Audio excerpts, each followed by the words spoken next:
उसके बाद जो दूसरी इलस्ट्रेशन है, पहली वाली में ये हुआ बी उससे मनी लेने की कोशिश कर रहा था ए से, उसको डरा धमका के कि मुझे नॉलेज है कि तूने ये काम किया है। तो ये सब कुछ उसको करना, ए का बी को मारना, ये सब कुछ इससे रेलेवेंट करता है।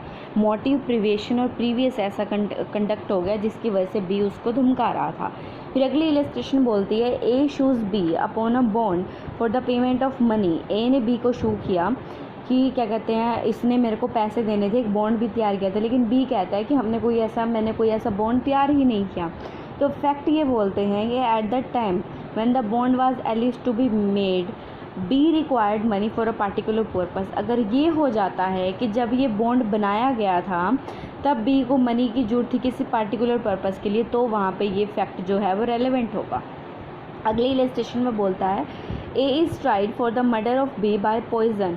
ए ने कोशिश की बी को मारने की पॉइजन के थ्रू।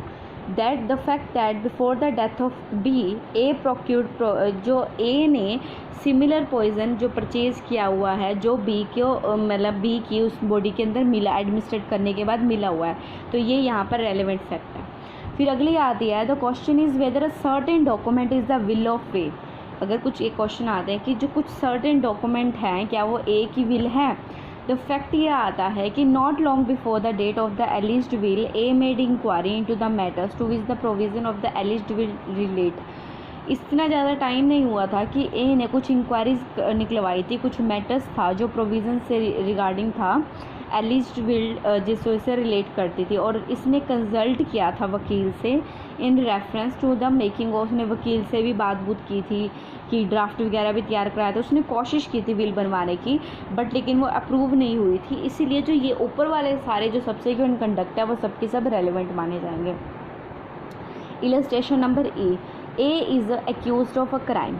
ठीक है, द फैक्ट दैट इधर बिफोर और एट द टाइम ऑफ और आफ्टर द एलिज्ड क्राइम, इधर बिफोर और एट द टाइम ऑफ, जो इससे पहले या जो टाइम था या फिर क्राइम होने के बाद ए ने एक एविडेंस प्रोवाइड किया कि which would tend to him due to the fact of the case and appearance favourable to himself. उसकी अपीयरेंस कहीं और थी, एंड दैट ही डिस्ट्रॉय और कंसील्ड द एविडेंस, या फिर उसने डिस्ट्रॉय कर दिया या फिर छुपा दिया एविडेंस को या प्रिवेंट कर दिया अपनी प्रेजेंस को, और procured the absence of person who might have been a witness, जिसका वो विटनेस बन सकता है, और suborn persons to give a false evidence respecting it. जो ये पर्सन्स वगैरह जो मतलब थे जिसके उन्हें फॉल्स एविडेंस उसने वहाँ पे क्रिएट करे, ये सारा कुछ एविडेंस को छुपाना, एविडेंस को मतलब प्रिवेंट करना, अपने आप को प्रिवेंट करना, ये सब कुछ रेलेवेंट करता है कंडक्ट ऑफ से, मतलब कंडक्ट प्रीवियस कंडक्ट से।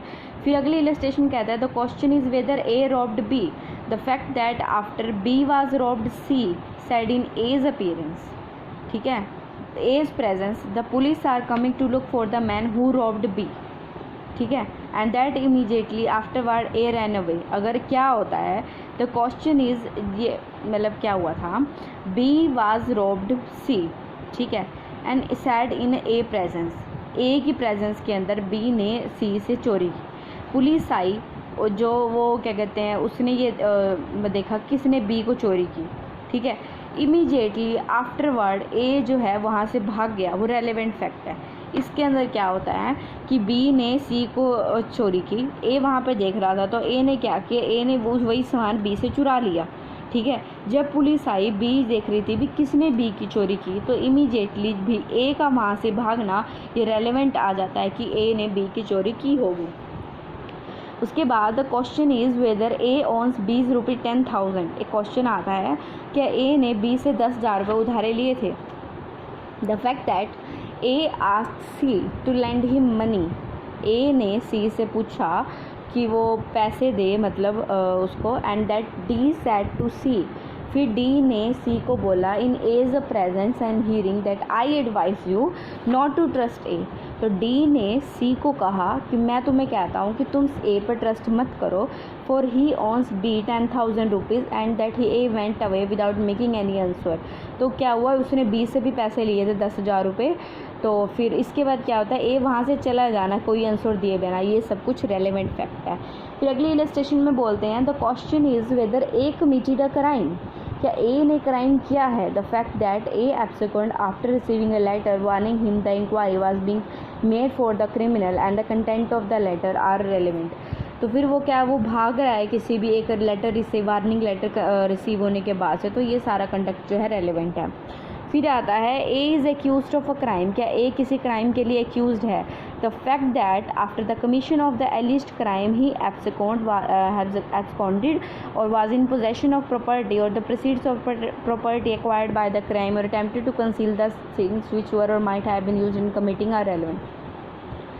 वो बोलते हैं एक काम कर, एलिस्ड क्राइम करने के बाद वो छुपा, उसने अपनी प्रॉपर्टी का पोजेशन भी छुपाया, उसको एक्वायर्ड करी, उन चीज़ों को कंसील करने की कोशिश कर रहा है, तो मतलब उसने वो क्राइम किया है। अगर वो the question is A was ravished, मतलब ए ने ज़बरदस्ती की है, लेकिन एक ये भी आता है, अगर कोई सिंपल स्टेटमेंट देगा, the fact that shortly after the alleged rape she made a complaint relating to the crime. Rape के बाद उसने क्या किया, उसने कंप्लेन की क्राइम की, जो सर्कमस्टांसिस थे उसने सब बताए, and the terms in which the complaint was made, जिन टर्म्स के अंदर कंप्लेंट हुई वो भी उसने बताया, वहाँ पे सब कुछ रेलेवेंट है। The fact that without making a complaint she said that she had been ravished is not a relevant. बिना कंप्लेन के अगर वो ये कह देती है कि भाई क्या कहते हैं, इस बंदे ने मेरे साथ ज़बरदस्ती की है, तो वो रेलेवेंट नहीं होगा। थ्रो इट में भी रेलेवेंट, लेकिन ये रेलेवेंट हो सकता है डाइंग डिक्लेरेशन के टाइम में, जो सेक्शन 32 क्लॉज 1 के अंदर बताती है, और एज द कॉरोबोरेटिव एविडेंस जो अंडर सेक्शन 157 के अंदर बताता है। ठीक है, सिंपल स्टेटमेंट होगी तो वो रेलेवेंट नहीं होगा विदाउट कंप्लेंट, लेकिन डाइंग डिक्लेरेशन होगी तो वो रेलेवेंट होगा। फिर इसकी लास्ट इलस्ट्रेशन है वो आती है, the question is whether A was robbed.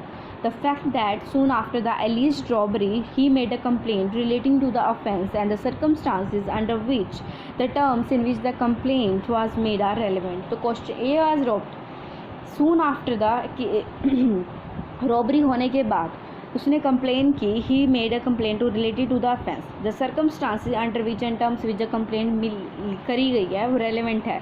He said he had been robbed without making any complaint is not relevant, मतलब बिना कंप्लेंट के कुछ रेलिवेंट नहीं होगा, लेकिन सिर्फ डाइंग डिक्लेरेशन और कॉरोबोरेटेड एविडेंस अंडर सेक्शन 757 के अगेंस्ट वो रेलिवेंट होगा, वैसे रेलिवेंट नहीं होगा। ये था हमारा सेक्शन 8। उसके बाद आता है section 9।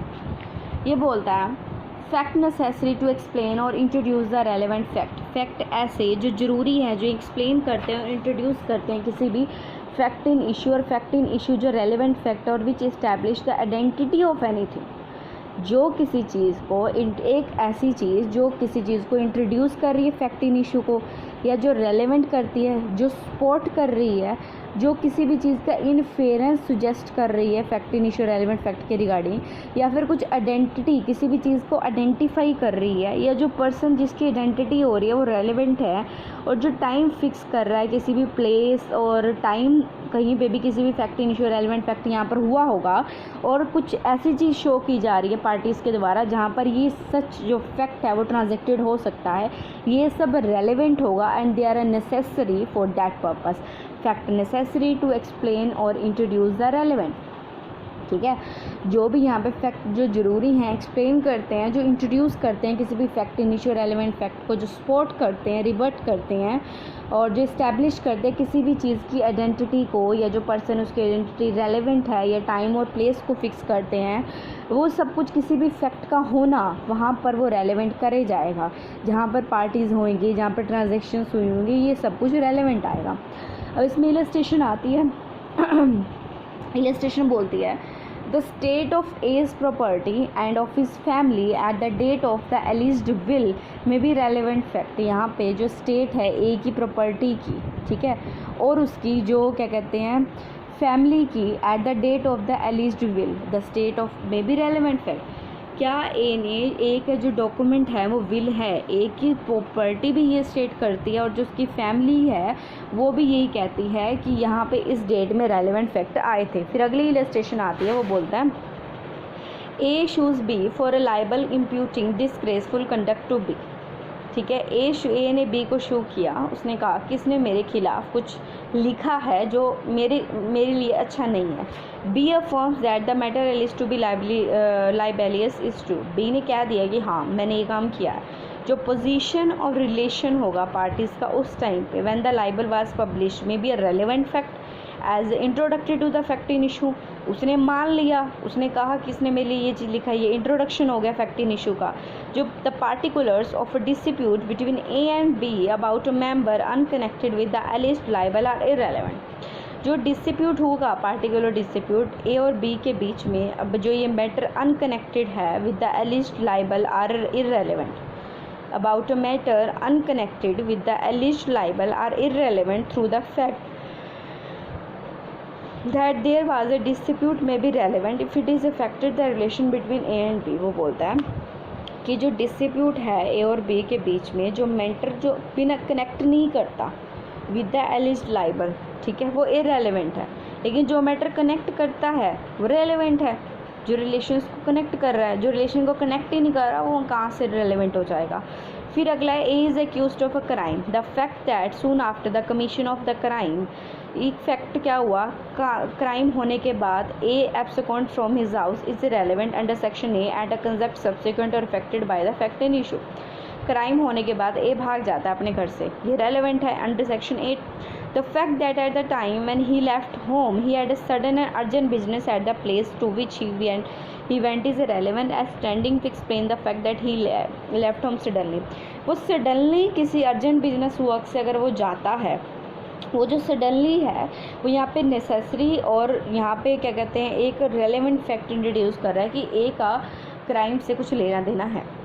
The details of the business on which he left are not relevant except in so far as they necessitate the business are sudden।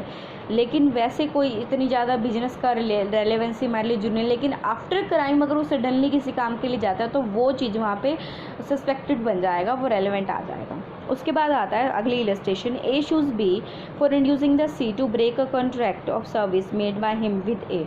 ए ने बी के ऊपर केस किया, उसने कहा फॉर इंड्यूसिंग द सी कि उसने मेरे साथ तूने सी को उस उकसाया है कि तू वो मेरे साथ कॉन्ट्रैक्ट ना करे जो उसने मेरे साथ सर्विस का किया गया।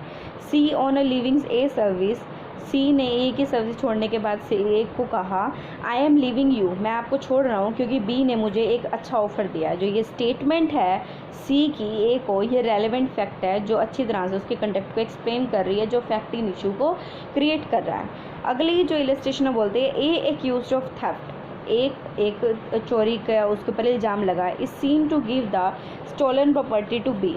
उसने ये देखा, A is accused of theft is seen to give the, उसने देखा गया है किसी ने उसको कि उसने बी की प्रॉपर्टी को चुराया, who is seen to give it to as wife, जो अपनी वाइफ को दे रहा था। B says as he delivered, A says you are to hide this.